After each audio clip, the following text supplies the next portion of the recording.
Guys, it's Danny here, and today I'm going to be giving you guys an anti-meta lap guide on this week's Gr4 Fuji International Speedway Daily Race B.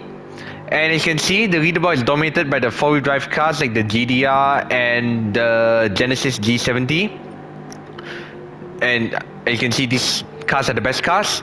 And you can see a few of us here using the NSX and the F-Type, but I'll be giving you guys a lap guide on the Jaguar F-Type, as this car is very underrated here. And yeah, this car will be very good, especially in the race, because it has got great top end and pretty decent cornering. As you can see, rounding out the final corner, taking the white line, exiting in second gear, as you can see over here. Going a little wide, but you make sure to keep two wheels on the outside curb to avoid getting the penalty. You can see going down the long Fuji Speedway straight, revving out fifth gear. You want to cross the line at 215 km per hour. So sit up to 6 just a few seconds after crossing the start finish line. And as you can see, the first braking point is just a few meters before the start of the outside curb, or pretty much when you're quite close to the 100-meter board here on the left hand side. So you're braking just a little before. If you brake a few meters too late, you're going to lock up the tires and you're going to miss the apex, costing you about 2/10 on the exit. So trail braking over here, down to first gear for the extra rotation, and then when I'm on the curb, that's when I go up to second gear and I coast a little longer to let the Jaguar rotate on the curb to give you a good exit direction, exit slip angle. So once I'm exiting the curb, I floor it in second gear. Just revving out the gears here, revving out fourth gear, you should be crossing the line, the sector 1 line with a 23.8.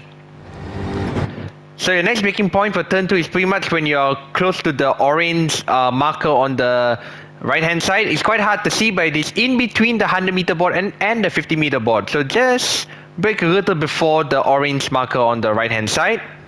Down to fourth gear, coast a little bit, let the car rotate on its own, go a little wide. Do not run too wide on that corner or else you're going to get a penalty. So stay close to the inside of 100R. So for this next corner here, 100R, you're pretty much lifting off of the throttle here just before the shadow ends over here. You're applying a bit of brakes to let the car rotate. Holding fourth gear here, just let the car turn. And then you floor it once you feel that you have built up enough grip on the left hand side of the car. Okay, once you don't feel any understeer on your wheel or controller, you can start to floor it, but hold the inside line of 100R here to get a good exit and gain more lap time. So keep the steering smooth over here.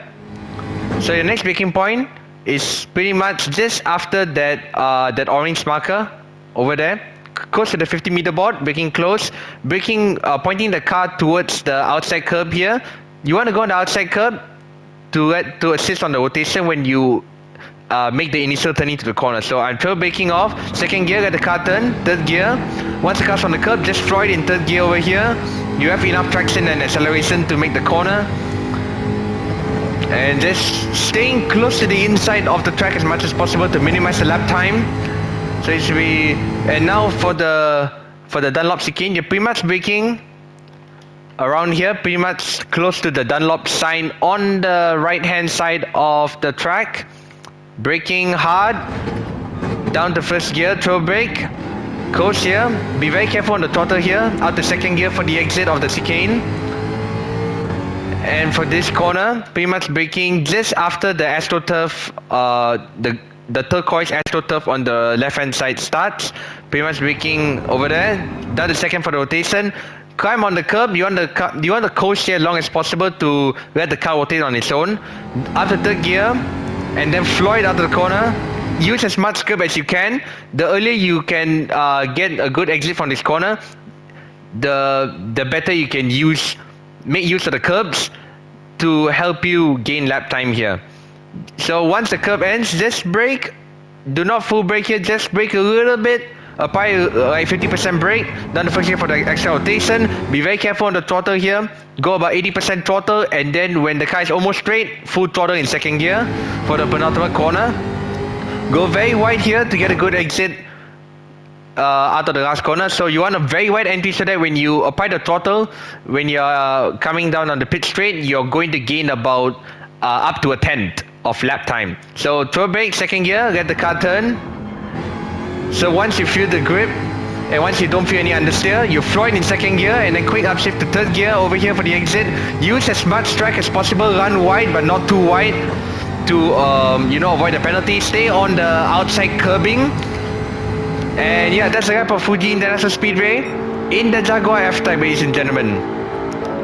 So yes, I hope you guys enjoyed this anti-meta lap guide that I've done for you guys today. This car has a lot of potential. I think this car can easily challenge the four-wheel drive cars for this week's Daily Race B. And this car will help you in the races as you can defend on the straights easily from the four-wheel drive cars. And yeah, let me know what you guys think. And I hope you guys have some good racing with the F-Type this week in Fuji. And I'll leave you guys to the lap without the commentary. Take care guys, and I'll see you guys on the next video. Bye bye.